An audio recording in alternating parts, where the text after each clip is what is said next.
മേഘനയെ നശിപ്പിച്ചത് മേഘനയുടെ അമ്മയാണ് എന്നൊക്കെ പറഞ്ഞു വന്നു. എന്തെല്ലാം ഫേസ് ചെയ്തെന്നുള്ളത് അവളുടെ എക്സ്പീരിയൻസ് ആണ്. അത് അവളായിട്ട് ഒന്ന് ഓപ്പൺ ചെയ്യുമ്പോഴേ അത് അതിന്റെ ക്ലാരിഫിക്കേഷൻ ആവുള്ളൂ. അത് ഞാൻ ഫോഴ്സ് ചെയ്തിട്ടില്ല, ഈ നിമിഷം വരെ ഫോഴ്സ് ചെയ്തിട്ടില്ല. അവൾക്ക് എന്ന് തോന്നുന്നു ആ ക്ലാരിഫിക്കേഷൻ അന്ന് അവൾ കൊടുക്കും. അപ്പൊ മോൾക്ക് സിറലാക്ക് വാങ്ങിക്കാൻ പോലുള്ള കാശ് അമ്മയുടെ ഉണ്ടായിരുന്നില്ല. എന്നിട്ട് അമ്മയുടെ ബ്ലഡ് കൊടുത്തിട്ടാണ് നിനക്ക് വാങ്ങിച്ചു തന്നിരുന്നത്. അമ്മയുടെ ബ്ലഡ് കൊണ്ടാണോ ഞാൻ ഭക്ഷണം കഴിച്ചതെന്നുള്ളൊരു ലെവൽ. എനിക്ക് ചീത്തത് നടക്കുന്നൊന്നും അമ്മയ്ക്ക് സഹിക്കാൻ പറ്റത്തില്ല. കല്യാണം കഴിച്ചില്ല, കുട്ടിയായില്ലേ എന്താ ഇത്? ഡിവോഴ്സ് ആയാലോ, അടുത്ത കല്യാണം. അല്ല, അവൾക്ക് കിട്ടാനുള്ളതെല്ലാം അമ്മ കൊടുത്തിട്ടുണ്ട്. പിന്നെ അവള് ഹാപ്പി ആവണ്ട്.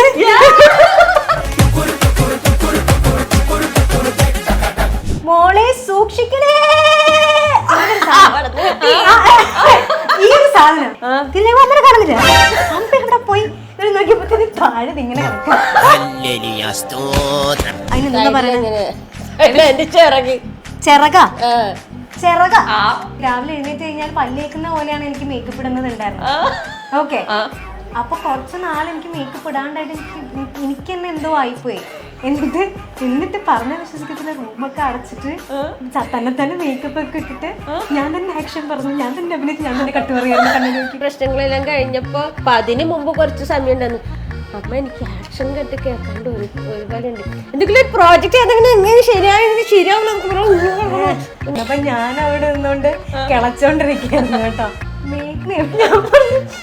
ഞാനാ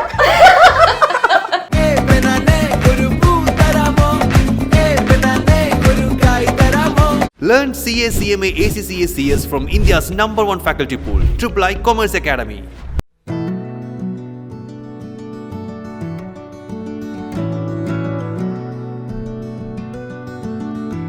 നിങ്ങൾ തമ്മിലുള്ള ഒരു ബോണ്ട് എന്താണെന്ന് നമുക്ക് ഇങ്ങനെ സംസാരിച്ചോണ്ടിരിക്കുമ്പോൾ തന്നെ മനസ്സിലാവും. അപ്പൊ ഈ മേഘനയുടെ ഡിവോഴ്സിന്റെ സമയത്ത് ആന്റിക്കെതിരേക്ക് ഭയങ്കരമായിട്ട് ആൾക്കാർ പറഞ്ഞു. അതായത് മേഘന എന്ന് പറയുന്നത് നമ്മൾ സീരിയലൊക്കെ കണ്ടിട്ടുള്ള പോലെ ഒന്നും പ്രതികരിക്കാത്ത, ഭയങ്കരമായിട്ട് ഇങ്ങനെ മിണ്ടാതിരിക്കുന്ന കുട്ടിയാണ്. മേഘനയെ നശിപ്പിച്ചത് മേഘനയുടെ അമ്മയാണ് എന്നൊക്കെ പറഞ്ഞു വന്നു. ആന്റിക്ക് അതിനെയൊക്കെ നേരിട്ടത്? ഞാൻ അങ്ങനെ അല്ലാന്ന് എനിക്കറിയാവുന്നിടത്തോളം എനിക്ക് അതിനെ റെസ്പോണ്ട് ചെയ്യാൻ തോന്നിയില്ല എന്നുള്ളതാണ് കാര്യം. ഒരാളുടെ അസംഷൻ നമ്മൾക്ക് അത് ശരിയാവണമെന്നില്ല. അത് അവരുടെ അസംഷൻ ആണ്, അവരുടെ ചിന്താഗതിയാണ്, അത്രേ ഉള്ളൂ. നമ്മൾക്ക് എന്താണ് നടന്നുള്ള ക്ലിയർ പിക്ചർ നമ്മൾക്കറിയാം. നമ്മൾ എന്താന്നുള്ളത് നമുക്ക് അറിയാവുന്നിടത്തോളം കാലം നമ്മൾ അതിനെ പറ്റി ഓർത്ത് ടെൻഷൻ അടിക്കേണ്ട കാര്യമില്ല. പിന്നെ നമ്മൾ ഇപ്പൊ എന്ത് പറഞ്ഞാലും ചിലപ്പോ പിന്നെ അങ്ങനെ പറയുന്ന ഒരു കൂട്ടം ആൾക്കാരുണ്ടാവും. നമ്മളെന്തിനാ ബോധിപ്പിക്കാൻ നിൽക്കുന്നത്? നമുക്കറിയാലോ, നമുക്ക് ദൈവത്തിന് അറിയാം. ഞാൻ പറഞ്ഞല്ലോ, എനിക്ക് ബോധിപ്പിക്കാൻ ഒന്ന് ദൈവം, എന്റെ മനസാക്ഷി, പിന്നെ ഇവള്. ഇത്രേ ഉള്ളൂ. എനിക്ക് എന്റെ ബോധ്യപ്പെടുത്തൽ ഈ 3 പേരിൽ ഒതുങ്ങി നിൽക്കും. അല്ലാണ്ട് പറയുന്നത് ഇപ്പൊ ഞാനും വന്ന് ഞാൻ അങ്ങനെയല്ല, ഞാൻ പെർഫെക്റ്റ് ആണെന്ന് പറയുന്നതിനേക്കാളും ഏറ്റവും വലിയ വിഡ്ഢിത്തരം വേറെ ഒന്നുമില്ല. കാരണം ഈ ലോകത്തിലെ എല്ലാവരും പെർഫെക്റ്റ് അല്ല. എന്തെങ്കിലുമൊക്കെ ഒരു കുറവ് എല്ലാ മനുഷ്യരിലും ഉണ്ടാവും. അതുപോലെ കുറവുകളൊക്കെ കുറച്ചുള്ള ആള് തന്നെയാണ് ഞാൻ. പിന്നെ ഞാനൊന്നിനെ പറ്റി പ്രതികരിക്കണമെന്ന് എനിക്കും തോന്നിയില്ല, അവൾക്കും തോന്നിയില്ല. പിന്നെ അവള് എന്തെല്ലാം ഫേസ് ചെയ്തെന്നുള്ളത് അവളുടെ എക്സ്പീരിയൻസ് ആണ്. അത് അവളായിട്ട് ഒന്ന് ഓപ്പൺ ചെയ്യുമ്പോഴേ അത് അതിന്റെ ക്ലാരിഫിക്കേഷൻ ആവുള്ളൂ. അത് ഞാൻ ഫോഴ്സ് ചെയ്തിട്ടില്ല, ഈ നിമിഷം വരെ ഫോഴ്സ് ചെയ്തിട്ടില്ല. അവൾക്ക് എന്ന് തോന്നുന്നു ആ ക്ലാരിഫിക്കേഷൻ അന്ന് അവള് കൊടുക്കും. എന്തൊക്കെ പറയുമ്പോഴും ഒരു മകള് അങ്ങനെ അവളെ വളരെ സ്നേഹിച്ച് വളരെ നമ്മൾ ഒത്തിരി പ്രതീക്ഷകളോട് സ്വപ്നങ്ങളോട് കല്യാണം കഴിപ്പിച്ച് വിടുമ്പോ അത് തകർന്നു പോവാന്ന് പറയുന്നത് ഏതൊരു അമ്മയ്ക്കും വേദനാജനകമായിട്ടുള്ള കാര്യം. ഞാനൊരു സിംഗിൾ പാരന്റ് ആയിട്ട് എനിക്കൊരു വിഷമം വന്നു കഴിഞ്ഞാല് അത് അമ്മയ്ക്ക് താങ്ങാൻ പറ്റത്തില്ല. അത് ഇപ്പൊ അമ്മ ഒന്നാതിനെ സിംഗിൾ പാരന്റ് ആണ്. ഐ സ്റ്റിൽ റിമെമ്പർ, എനിക്ക് അത് കല്യാണത്തിന്റെ അന്നാണ് ഞാൻ അറിയുന്ന അമ്മ അങ്ങനെയൊക്കെ ചെയ്തിട്ടുണ്ടെന്നുള്ളത്. അമ്മയുടെ ഒരു ഫ്രണ്ട് വന്നിട്ട് എൻ്റെ അടുത്ത് ഇങ്ങനെ പറഞ്ഞു, മോളുടെ അടുത്തൊരു കാര്യം പറയണം, അമ്മ ഇതുപോലെ അമ്മയ്ക്ക് ഒട്ടും ആ സമയത്ത് പറ്റുന്നുണ്ടായിരുന്നില്ല. ലൈക്ക് ഫിനാൻഷ്യലി ഭയങ്കര ഡൗൺ ആയിരുന്നു. അപ്പം മോൾക്ക് സിറലാക്ക് വാങ്ങിക്കാൻ പോലുള്ള കാശ് അമ്മയുടെ ഉണ്ടായിരുന്നില്ല. എന്നിട്ട് അമ്മയുടെ ബ്ലഡ് കൊടുത്തിട്ടാണ് നിനക്ക് വാങ്ങിച്ചു തന്നുകൊണ്ടിരുന്നത്. അപ്പം ശരിക്കും പറഞ്ഞാൽ അമ്മ അത് പറഞ്ഞിരുന്നെങ്കിൽ ചിലപ്പോൾ എനിക്ക് അത്ര അത് എഫക്റ്റ് തോന്നത്തില്ലായിരുന്നു. പക്ഷെ അമ്മേനെ അറിയുന്ന ഈ സംഭവങ്ങളൊക്കെ അറിയുന്ന ഒരാൾ വന്ന് എന്നോട് സംസാരിച്ചപ്പോൾ തന്നെ ശരിക്കും എനിക്ക് എന്നായിപ്പോയി. അപ്പൊ അമ്മയുടെ ബ്ലഡ് കൊണ്ടാണോ ഞാൻ ഭക്ഷണം കഴിച്ചതെന്നുള്ളൊരു ലെവൽ. അപ്പൊ ഇങ്ങനെ എനിക്ക് വേണ്ടി ഇത്രയും ഇത്രയും ഇറങ്ങി വന്ന് ചെയ്യാൻ പറ്റുന്ന ഒരു അമ്മയ്ക്ക് ഒരിക്കലും എനിക്ക് ചീത്തത് നടക്കുന്നൊന്നും അമ്മയ്ക്ക് സഹിക്കാൻ പറ്റത്തില്ല. ഒരിക്കലും ഇല്ല. ഞാൻ ജീവിച്ചത് അവൾക്ക് വേണ്ടിയാണ്, ജീവിക്കുന്നത് അവൾക്ക് വേണ്ടിയാണ്, ഇനി ജീവിക്കാൻ പോണത് അവൾക്ക് വേണ്ടിയാണ്. അവളുടെ സന്തോഷവും സമാധാനം തന്നെയാണ് എൻ്റെ ഡ്രീമും എല്ലാം.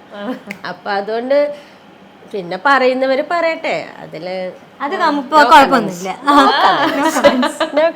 നമ്മളൊരു സിനിമ അല്ലെങ്കിൽ സീരിയലിലുള്ള ആൾക്കാർ ഞാൻ എപ്പോഴും കണ്ടേക്കുന്നതെന്ന് പറഞ്ഞാൽ ബുട്ടീക്ക് തുടങ്ങുക അല്ലെങ്കിൽ ഇത്തരത്തിലുള്ള കാര്യങ്ങളിലേക്ക് ശ്രദ്ധ കേന്ദ്രീകരിക്കുക. മേഘന അതൊന്നുമല്ല, ആരും പിടിക്കാത്തൊരു ഫീൽഡിലേക്ക് കടന്നു, കൃഷി. ഓരോരുത്തർക്കും ഓരോ രീതിയിലായിരിക്കും ഇഷ്ടങ്ങള്, ഓരോ കാര്യങ്ങളാണ് ഇഷ്ടം. അപ്പൊ എന്റെ ഇഷ്ടം പണ്ടോട്ടേ എനിക്കിത് ഭയങ്കര ഇഷ്ടമുള്ളൊരു പരിപാടിയാണ് കൃഷി എന്നുള്ളത്. അത് പച്ചക്കറി കൃഷിയാണെങ്കിലും ആക്ച്വലി മീൻ കൃഷിയാണ് കുറച്ചും കൂടെ താല്പര്യം.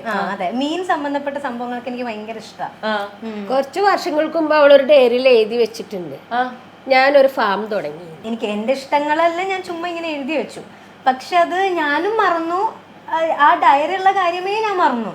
പക്ഷെ ഇതെല്ലാം നടന്നു കഴിഞ്ഞ് കുറച്ച് നാള് കഴിഞ്ഞിട്ട് എവിടെന്നോ ഇങ്ങനെ അടുക്കിപ്പറക്കി വെക്കണോ നമ്മള്, ആ സമയത്ത് ക്ലീൻ ചെയ്തപ്പോഴാണ് ഞാൻ ഈ ഡയറി ഇരിക്കുന്നത് കാണുന്നത്. ഇത് കണ്ടപ്പോ ഞാൻ തന്നെ ഞെട്ടിപ്പോയി. ഞാൻ അമ്മനെ കൊണ്ട് അമ്മ നോക്കിയെന്ന് പറഞ്ഞ് ഞാൻ തന്നെ കാണിക്കുക ചെയ്തത്. അവള് നല്ലോണം അധ്വാനിക്കുന്ന അമ്മ. മണ്ണി ഇപ്പൊ ഇവിടെ നിന്ന് പോയ ഈ കോലൊന്നും അല്ല, ഇപ്പൊ ഈ കാണുന്ന കോലൊക്കെ മറന്നേക്കണം. അവിടെ ചെന്ന ഒരു ട്രൗസറും ഒരു ബനിയനും ഇട്ട് ആ ഫാമിലേക്ക് അങ്ങനെ ഒരാളെന്നെ കാണാൻ വന്ന്, ഫാമില് മേഘ്നെ കാണാൻ വരുന്നു. അപ്പൊ ഞാൻ അവിടെ നിന്നോണ്ട് കിളച്ചോണ്ടിരിക്കുകയായിരുന്നു കേട്ടോ. കിളച്ചോണ്ട് എന്തോ ചെയ്തോണ്ടിരിക്കുകയായിരുന്നു മണ്ണില്. അപ്പൊ അറിയാലോ കോലം എന്തായിരിക്കും. ഇങ്ങനെ ഇവിടെ ഇങ്ങനെ ചുറ്റി കെട്ടി ഒരു ടീഷർട്ടും ട്രാക്ക് ഷൂട്ടും ഇട്ടിട്ട് ഞാൻ ഇതിങ്ങനെ ഇങ്ങനെ എന്തോ ചെയ്തോണ്ടിരിക്കുക മണ്ണില്. അപ്പൊ ഉടനെ തന്നെ ഒരാൾ വന്നിട്ട് എന്റെ അടുത്ത് മേഘ്ന എവിടെ? ഞാൻ പറഞ്ഞു ഞാനാ, ഞങ്ങൾ മേഘ്നെ കാണാൻ വന്നത്, മേഘ്ന എവിടെയാന്ന്. അതുപോലൊരു കോലായിരിക്കും. അതായത് കുക്കുംബർ വിൽപ്പന കുറെ കടകളിൽ കൊടുത്തു കഴിഞ്ഞാൽ ബാക്കിയുള്ളത് ഞാൻ അവിടെ വാതിക്കൽ ഒരു കട പോലെ ഇട്ട് ഒരു കൊടയും വെച്ചിട്ട് ഞാൻ അവിടെ ഇരിക്കാതെ വിൽക്കാൻ വേണ്ടിട്ട്. അപ്പൊ കുറെ പേർക്ക് എന്നെ അറിയാം, മേഘനയുടെ അമ്മയല്ലേ, മേഘന ഇവിടെ ഉണ്ടോ? ഞാൻ അബദ്ധത്തിൽ പറയും ഉണ്ടെന്ന് പറഞ്ഞതിന് ശേഷം അയ്യോ അവളെ ഏത് കോലത്തിലാന്ന് അറിയില്ല. ആ കാര്യത്തിൽ ഞാൻ അമ്മേനെ ഭയങ്കര അപ്രീഷിയേറ്റ് ചെയ്യും കേട്ടോ. അതെന്താ സംഭവിച്ചെന്ന് വെച്ചാൽ അന്നത്തെ കുക്കുംബർ നമ്മൾ വിളവെടുത്തു. ഒരു കൃഷിക്കാരെ സംബന്ധിച്ചിടത്തോളം നമ്മൾ തലേദിവസം അല്ലെങ്കിൽ അന്ന് രാവിലെ നമ്മൾ ഓർഡേഴ്സ് നമ്മുടെ കയ്യിലുണ്ടാവും, ഇത്ര ഓർഡേഴ്സ് എല്ലാ കടയിലും കൊടുക്കാനുള്ളത്. അപ്പോൾ നമ്മൾ വിളവെടുക്കുമ്പോൾ ഇത് നമ്മൾ ചെയ്ത് ഉണ്ടാക്കിയെടുക്കുന്ന സാധനമല്ല, ഇത് നേച്ചറായിട്ട് നമുക്ക് തരുന്ന സാധനം. അതിന് സപ്പോർട്ട് മാത്രമേ നമുക്ക് കൊടുക്കാൻ പറ്റും, അത്രേ ഉള്ളൂ. അപ്പോൾ കൃഷിക്കാരെ സംബന്ധിച്ചിടത്തോളം കുറഞ്ഞു പോയാലും വിളവെടുക്കുമ്പോൾ കുറഞ്ഞു പോയാലും പ്രശ്നം, കൂടിപ്പോയാൽ അതിലേറെ പ്രശ്നം. കുറഞ്ഞു പോയാൽ നമുക്ക് ഇത്ര ഉള്ളൂ ചേട്ടാ എന്ന് പറഞ്ഞാൽ എല്ലാവർക്കും കുറേശ്ശെ എങ്കിലും നമുക്ക് കൊടുക്കാം. പക്ഷെ കൂടി പോയി കഴിഞ്ഞ് കഴിഞ്ഞാല് നമുക്കത് കളയാൻ തോന്നത്തില്ല. കാരണം നമ്മൾ കുഞ്ഞുങ്ങളെ പോലെ വളർത്തിയ ഒരു സംഭവമാണ്. അപ്പൊ അത് കളയാന്ന് പറഞ്ഞു കഴിഞ്ഞാൽ അതുമായിട്ട് സംസാരിക്കും, നല്ല കോമഡിയാണ്. അവരായിട്ടൊക്കെ സംസാരിച്ച് ഞാൻ ചെടികളോടൊക്കെ സംസാരിക്കും. ഇപ്പൊ ഏതെങ്കിലും ഒരു ചെടി നമുക്ക് കൂടുതൽ വിളവ് വന്നു ഞാൻ കണ്ട് പഠിക്കടി എന്ന് പറയുന്നത്, എന്നിട്ട് അതിനൊരു ഉമ്മയും കൊടുക്കും. നിന്നെക്കൊണ്ടൊന്നും ഒന്നിനും കൊള്ളത്തില്ല എന്നൊക്കെ ഇങ്ങനെ പറഞ്ഞിട്ടൊക്കെ വരും. എന്നിട്ട് മറ്റേനൊരു ഉമ്മയും കൊടുത്തു വരും. പിറ്റേ ദിവസം നോക്കി കഴിഞ്ഞാൽ എല്ലാം അതുപോലെ തന്നെ കായ്ക്കും. ഞാൻ പറയുമ്പോ ചിലപ്പോ വട്ടാന്ന് തോന്നും, ഇനി എനിക്ക് തോന്നുന്നതാണോന്ന് അറിയത്തില്ല. എനിക്കെന്തോ അതിന്റെ സന്തോഷമുണ്ട്. അപ്പൊ ഒരു ദിവസം ഇങ്ങനെ ഒരുപാട് വിളവ് വന്നു കയ്യില്. അപ്പൊ എല്ലാവർക്കും കൊടുത്തു കഴിഞ്ഞിട്ട് കുറെ ഇങ്ങനെ ബാക്കി വന്നിങ്ങനെ കുമിച്ചിട്ടിരിക്കുവാ. കുക്കുംബറായിരുന്നു. അപ്പൊ ഇത് എന്ത് ചെയ്യൂന്ന് അറിയാണ്ട് ഞാൻ ഇങ്ങനെ ടെൻഷൻ അടിച്ച് ചെന്നപ്പോഴത്തേനും അപ്പൊ അമ്മ പറഞ്ഞു നീ ആ സ്റ്റൂൾ എടുത്ത് പുറത്തേക്കിട്ടെ. എന്നിട്ട് ഒരു ടേബിൾ പോലത്തെ ഒരു സാധനം സെറ്റപ്പ് ചെയ്ത് അതിന്റെ പൊക്കത്ത് ഫാമിന്റെ ഫ്രണ്ടിൽ തന്നെ അതിന്റെ പൊക്കത്ത് കുക്കുംബറൊക്കെ വെച്ച് അമ്മ അങ്ങോട്ട് വിറ്റു. എല്ലാം ഫുൾ വിറ്റു. ഞാനിപ്പോ ഒരു 20 ദിവസത്തോളം ഞാൻ വിറ്റു. ഞാൻ 40 കിലോ വരെ വിറ്റു. അമ്മേ അങ്ങനെയല്ല, ആ ഒരു എനിക്ക് വേണ്ടി അത്ര ഇറങ്ങി വന്ന് ചെയ്യുന്നുണ്ടല്ലോ എന്ന് തോന്നി എനിക്ക്. അങ്ങനെയൊക്കെ പണിയൊന്നും വേറെ ഇല്ലല്ലോ. എന്നാലും അതിനൊരു മനസ്സ് വേണ്ടേ. ഞാൻ അതാ എന്റെ ഒരു വിഷമം കണ്ടു കഴിഞ്ഞാൽ അമ്മ അതിന് സൊല്യൂഷൻ കണ്ടെത്താണ്ട് അമ്മ റെസ്റ്റ് എടുക്കത്തില്ല. അത് എനിക്കൊരു കാര്യം മനസ്സിലായി. അത് എന്നെ സംബന്ധിച്ചിടത്തോളം എന്ത് കാര്യത്തിനും സൊല്യൂഷൻ ഉണ്ട്. നമ്മൾ അയ്യോ അത് പറ്റി, അയ്യോ ഇത് പറ്റി, അയ്യോ അത് പറ്റി ഒന്നുമില്ല. ഏത് ഈച്ച് ആൻഡ് എവരിത്തിങ്ങിന് നമുക്ക് സൊല്യൂഷൻ ഉണ്ട്.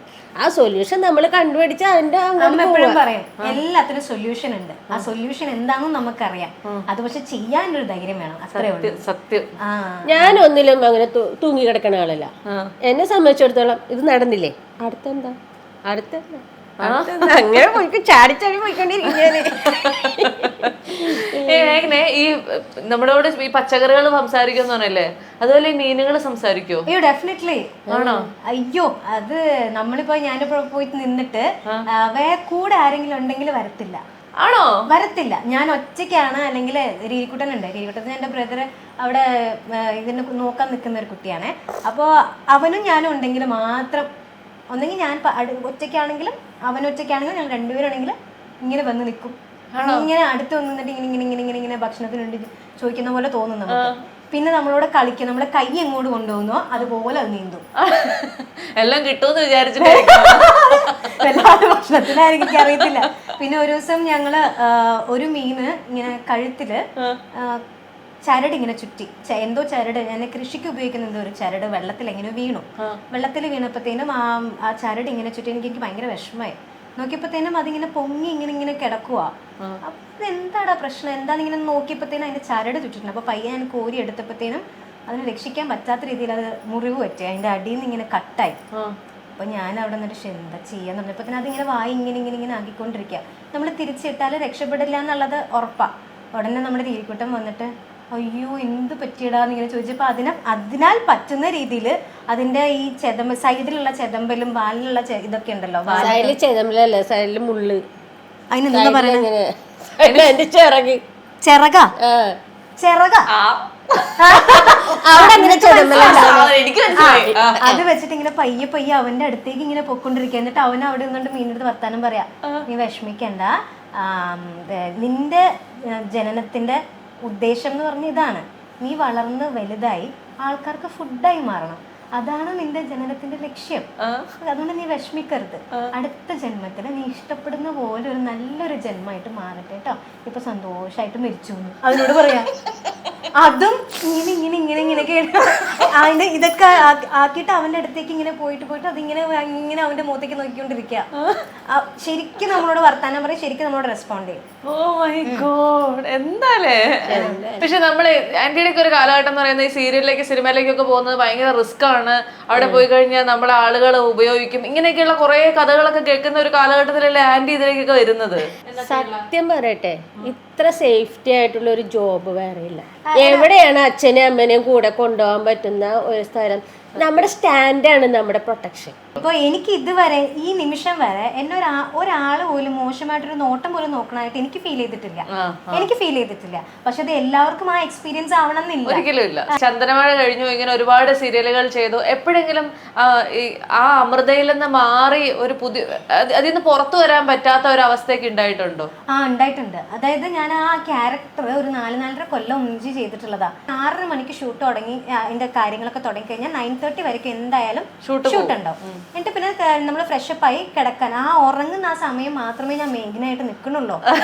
മറ്റൊരു 4-4.5 കൊല്ലം 15 ദിവസം അവിടെ ഷൂട്ട് ഉണ്ടാവും, ചെന്നൈയിലുണ്ടാവും, 15 ദിവസം ട്രിവാൻഡ്രത്ത് ഉണ്ടാവും. ഇതിങ്ങനെ മാറി മാറി നടന്നുകൊണ്ടിരിക്കല്ലേ. 365 ദിവസം ഞാൻ ഇങ്ങനെ തന്നെ അല്ലേടാ. ഒരു 4-4.5 കൊല്ലം ഈ ക്യാരക്ടറായിട്ടാ. ഒരു 4.5 കൊല്ലത്തിന് ശേഷം എനിക്ക് എന്റെ ഇഷ്ടങ്ങൾ എന്താന്നുള്ളത് എനിക്ക് മറന്നുപോയി. സത്യം എനിക്ക് മറന്നുപോയി. പറയാനറിയില്ല, അതേ ക്യാരക്ടർ. പിന്നെ അത് കുറച്ച് നാള് എനിക്ക് എന്റേതായിട്ടുള്ള കാര്യങ്ങൾ എന്തൊക്കെയാന്നുള്ളത്, നമ്മുടെ ഇഷ്ടങ്ങൾ ഉണ്ടാവില്ലേ, അല്ലെങ്കിൽ നമ്മളുടെ എന്ത് പറഞ്ഞാൽ നമ്മൾ ട്രിഗർ ആവും, എന്ത് പറഞ്ഞാൽ നമ്മൾ ഇങ്ങനെയൊക്കെ ഉണ്ടാവില്ലേ, ഇതെല്ലാം ഞാൻ എന്താന്നുള്ളത് കുറച്ച് നാളെടുത്തു അത് ഇതാവാനായിട്ട്. ഒരു എക്സാമ്പിൾ പറയുകയാണെങ്കിൽ കണ്ടിന്യൂസ് ആയിട്ട് ഡെയിലി ഞാൻ രാവിലെ എഴുന്നേറ്റ് കഴിഞ്ഞാൽ പല്ലേക്കുന്ന പോലെയാണ് എനിക്ക് മേക്കപ്പ് ഇടുന്നത് ഉണ്ടായിരുന്നത്.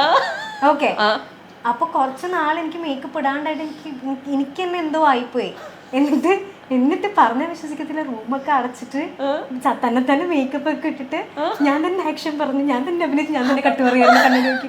മേഘനയെ കുറിച്ച് ആന്റിക്ക് ഏറ്റവും അഭിമാനം തോന്നുന്ന ഒരു കാര്യം എന്തായിരിക്കും ആന്റി? 100% ജെനുവിൻ ആണ്. അത് എൻ്റെ അടുത്ത് മാത്രം, എല്ലാവരുടെ അടുത്തും ഒരേപോലെയാണ്. ഞങ്ങള് ആദ്യത്തെ സമയത്ത് ചന്ദനമഴക്കൊക്കെ മുമ്പ് എപ്പോഴും ട്രെയിനിനാണ് പോയിക്കൊണ്ടിരിക്കുക. അപ്പൊ നമ്മള് വലിയ ഒന്നും ആയിട്ടില്ലല്ലോ, ഫ്ലൈറ്റിനും കാറൊന്നും ഇല്ല, നമ്മള് പാവപ്പെട്ടവരാണ്. അപ്പൊ ഒരു പ്രാവശ്യം തിരിച്ചു തന്നെ, അപ്പൊ ബാഗ് എന്ന് വെച്ചാൽ അന്ന് കൂലിക്കൊന്നും കൊടുക്കില്ല, ആ കാശും കൂടെ പോകണ്ടല്ലോ എന്ന് വെച്ചിട്ട് ഇവളൊരു ബാഗ് തൂക്കി, വലിയ സ്റ്റെപ്പ് ഉണ്ടല്ലോ. അപ്പൊ ഞാൻ പറയും, മോളെ സൂക്ഷിച്ചിറങ്ങണേ.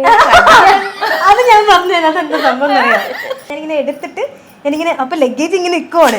അപ്പൊ ഞാൻ ഇങ്ങനെ നടന്നു പോവാ സ്റ്റെപ്പ്. അപ്പൊ എന്നെ അമ്മ ബാക്കിൽ നിന്ന്, അപ്പൊ എനിക്ക് തിരിഞ്ഞു പറഞ്ഞൊന്നും നോക്കാൻ വയ്യേ. ഇത്ര ലഗേജ് അതെ ഇങ്ങനെ ഈ സ്റ്റെപ്പ് മാത്രം എനിക്ക് കാണുന്നുള്ളൂ. മോളെ സൂക്ഷിക്കണേ ഈ ഒരു സാധനം. അപ്പൊ അമ്മ എന്തിങ്ങനെ പാട്ട് ആട് കരയണല്ലേ. തിരിഞ്ഞു നോക്കിയപ്പോ അമ്മനെ കാണുന്നില്ല. തിരിയണമെങ്കിൽ ഞാൻ ഇങ്ങനെ തിരിയണേ, തിരിഞ്ഞപ്പോ അമ്മനെ കാണുന്നില്ല. അമ്മ ഇവിടെ പോയി നോക്കിയപ്പോ താഴെ ഇങ്ങനെ കളിക്കും. അതൊക്കെ മറക്കാൻ പറ്റാത്ത ഇറങ്ങിയ ശബ്ദം വരുന്നതേ. ഇറങ്ങി താഴെ പോയി എന്തൊക്കെയല്ലേ അമ്മയ്ക്ക് ഇടയ്ക്കിടയ്ക്ക് ഓർക്കാനായിട്ടുള്ള സാധനങ്ങൾ കിട്ടിയേക്കണം. കൊറേ ഉണ്ട് സ്റ്റോക്ക്. അതിനിടയ്ക്ക് എപ്പോഴാണ് ഈ വീട് വെക്കണം എന്നുള്ള ഒരു മോഹം നിങ്ങളുടെ മനസ്സിലേക്ക് വന്നത്?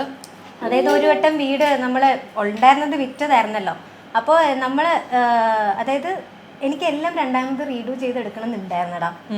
നഷ്ടപ്പെട്ടതെല്ലാം നമ്മളെ ലൈഫിൽ റീഡു ചെയ്തെടുക്കണം എന്നെനിക്കുണ്ടായിരുന്നു. അപ്പോൾ അങ്ങനെ നമ്മൾ ചെയ്തെടുത്ത് ഫസ്റ്റ് എൻ്റെ ഹെൽത്ത് അത് ഞാൻ തിരിച്ചെടുക്കാൻ ഒരുപാട് കഷ്ടപ്പെട്ടു. പിന്നെ ഹെൽത്ത് ഭയങ്കര ആ സമയം ഡിപ്രഷൻ്റെ സമയത്തൊക്കെ 1 മാസം കൊണ്ട് ഞാൻ 10 കിലോ കുറഞ്ഞു. അപ്പോൾ അതനുസരിച്ചിട്ട് എൻ്റെ മുടി കംപ്ലീറ്റ് കുഴിഞ്ഞു, എൻ്റെ ഐബ്രോ പോലും കുഴിഞ്ഞു. ഞാൻ വരച്ച് വെക്കുമായിരുന്നു. അതുപോലെ എനിക്ക് ഹെൽത്ത് കംപ്ലീറ്റ്. അപ്പോൾ ഡോക്ടർ പറഞ്ഞ എൻ്റെ കാലൊടിഞ്ഞിട്ടുണ്ടായിരുന്നു. അപ്പം അതിൽ നിന്ന് ഇങ്ങനെ എനിക്ക് ഡാൻസ് ചെയ്യാൻ പറ്റുന്നുണ്ടായിരുന്നില്ല. ഒരു അടിപോലും ഇങ്ങനെ വെക്കാൻ പറ്റുന്ന അവസ്ഥയായിരുന്നില്ല. അങ്ങനെ അതിൽ നിന്നാണ് ഞാൻ ജോഡി ഇത് ചെയ്തത്. ഒരു കാലിൽ തന്നെ ബാലൻസ് ചെയ്ത് അങ്ങനെയൊക്കെയാണ് ഞാൻ ചെയ്തുകൊണ്ടിരുന്നത്. ആ സീരിയൽ ജോയിൻ ചെയ്യുമ്പോൾ ഞാൻ ഞൊണ്ടിയാണ് ജോയിൻ ചെയ്യുന്നത്. അതിൻ്റെ ഹെൽത്ത് ആകെ പോയി കിടക്കായിരുന്നു. അപ്പോൾ ഫസ്റ്റ് ഞാൻ റീഗെയിൻ ചെയ്തെടുത്ത ഹെൽത്താണ്. പിന്നെ എൻ്റെ കരിയർ എനിക്കൊന്ന് സ്ട്രോങ് ആക്കി എടുക്കണം എന്നുണ്ടായിരുന്നു. അപ്പോൾ അത് ചെയ്ത് കഴിഞ്ഞപ്പോഴത്തേനും എനിക്ക് അടുത്തത് നഷ്ടപ്പെട്ട വീട് തിരിച്ചെടുക്കണം എന്നുണ്ടായിരുന്നു. അങ്ങനെ ഒരു ആഗ്രഹം ഉണ്ടായിരുന്നു. അപ്പൊ അങ്ങനെ തിരിച്ചെടുത്ത പല കാര്യങ്ങളിൽ ഒന്നാണ് വീട്. ഇപ്പൊ ആന്റിയുടെ ഉള്ളിലുള്ള അവശേഷിക്കുന്ന ഒരു വലിയ മോഹം എന്താ? വിവാഹം തന്നെയാണ്. വിവാഹം അവളൊരു കുടുംബമായിട്ട് ജീവിക്കണം എന്ന് തന്നെയാണ് എന്റെ ആഗ്രഹം. അവൾക്ക് ടൈം കൊടുക്കണം. നമുക്ക് വേറെന്തെങ്കിലും പറഞ്ഞാലോ? ഇത് എപ്പോഴെങ്ങനെ ആന്റി മോളോട് ചോദിച്ചിട്ടുണ്ടോ, മോളെ നമുക്ക് വേറെ ബന്ധം നോക്കണ്ടേ എന്ന് ചോദിച്ചിട്ടുണ്ടോ? ഇപ്പൊ റീസെന്റ് ആയിട്ട് പറഞ്ഞിട്ടുണ്ട്. കുറെ നാളായിട്ട് പറഞ്ഞില്ല. ഇപ്പൊ കുറച്ച് അവളുടെ ബിസിനസ് ഒക്കെ നല്ലൊരു ഇതായി, വീടായി, എല്ലാമായി. ഇപ്പൊ അവൾക്ക് എന്തൊക്കെ ഞാൻ പറഞ്ഞില്ല, എന്തൊക്കെ നഷ്ടപ്പെട്ടോ അതിന്റെ ഇരട്ടി എല്ലാം ബെസ്റ്റായിട്ട് ദൈവം തന്നു. ഇനി ഈ ഒരു കാര്യം കൂടെ ഉണ്ട്, അതും ബെസ്റ്റായിട്ട് തന്നെ കൊടുക്കണമെന്ന് തന്നെയാണ് ദൈവത്തോടെ എന്റെ പ്രാർത്ഥന കേട്ടോ. പ്രാർത്ഥനയാണ് നമ്മുടെ. അപ്പൊ അതിനെപ്പറ്റി ഞാൻ സംസാരിച്ചിട്ടുണ്ട്. അപ്പൊ അവള് പറഞ്ഞ സമയം തരൂന്ന് പറഞ്ഞിട്ടുണ്ട്. നമുക്ക് അതിനെപ്പറ്റി പിന്നെ ഈ പോർഷൻ എന്റെ വളരെ ഫേവറേറ്റ്. എനിക്കറിയാം വീണയുടെ പോർഷനിലെ ഏറ്റവും ഫേവറേറ്റ് അറിയാം. ഇതെല്ലാം അമ്മമാർക്കും അല്ല, അത് അമ്മമാർക്ക് തന്നെയല്ല, പൊതുവെ എല്ലാം. കല്യാണമായില്ലേ, കല്യാണം കഴിച്ചാൽ കുട്ടിയായില്ലേ. എന്താപ്പ ഇത്? അടുത്ത കല്യാണം അല്ല, ഒരു കുട്ടിയായി കഴിഞ്ഞപ്പോ അടുത്ത കുട്ടിയപ്പോഴാ ഇതെന്താപ്പ ഇത്? ഇനി എനിക്ക് തെറിവിളി കേൾക്കുന്ന ഒരു ചോദ്യം കൂടെ ഞാൻ ചോദിക്കട്ടെ. ഇനി മേഘന ഒരു വിവാഹത്തിലേക്ക് പോകുമ്പോ ഒരു പാർട്ട്ണറെ കുറിച്ചുള്ള സങ്കല്പങ്ങൾ എന്തൊക്കെയാണ്? ഒരു സങ്കല്പവും ഇല്ലടാ. ഞാൻ ചിന്തിച്ചിട്ടേ ഇല്ല സത്യം. അങ്ങനെ കല്യാണം എന്നുള്ള ലെവലിലേക്ക് ഞാൻ ചിന്തിച്ചിട്ടേ ഇല്ല. മേ ബി എനിക്ക് ബാക്കി കുറെ കാര്യങ്ങളൊക്കെ ഇങ്ങനെ ചെയ്തുകൊണ്ടിരിക്കുകയാണല്ലോ. അപ്പൊ അതുകൊണ്ട് അങ്ങനെ ഒരു ലെവലിലേക്ക് ഞാൻ ചിന്തിച്ചിട്ടില്ല. ആണോ? ആന്റിയുടെ മനസ്സിൽ എന്തെങ്കിലും ഉണ്ടോ? ജെനുവിൻ ആയിരിക്കണം, വേറെ ഒന്നും വേണ്ട. ജെനുവിൻ ആയിരിക്കണം, ഒറ്റ ക്വാളിറ്റി മതി. നാളെ ഒരിക്കൽ ഒരു പ്രൊഡ്യൂസർ മേഘന വിൻസെന്റ് നമുക്ക് കാണാൻ പറ്റുമോ? എടാ ഇല്ലാന്ന് തോന്നുന്നു. ഒരിക്കലും ഇല്ല. ഞാൻ കൂടെ ഒരിക്കലും വരില്ല.